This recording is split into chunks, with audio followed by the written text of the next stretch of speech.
আমরা জানতাম সিলেট বাংলাদেশের দ্বিতীয় লন্ডন। সিলেটের মানুষের অহংকার, গর্বের শেষ নাই। সিলেটবাসী এইটার প্রমাণ দিল। ভোলাগঞ্জের সাদা পাথরের লুটপাটের দৃশ্যটা দেখলে মনে হবে যে তারা লুটপাটের প্রতিযোগিতায় নাম।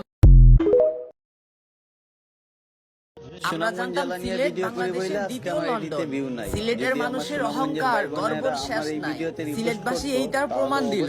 ভোলাগঞ্জের সাদা পাথরের লুটপাটের দৃশ্যটা দেখলে মনে হবে যে তারা লুটপাটের প্রতিযোগিতায় নাম।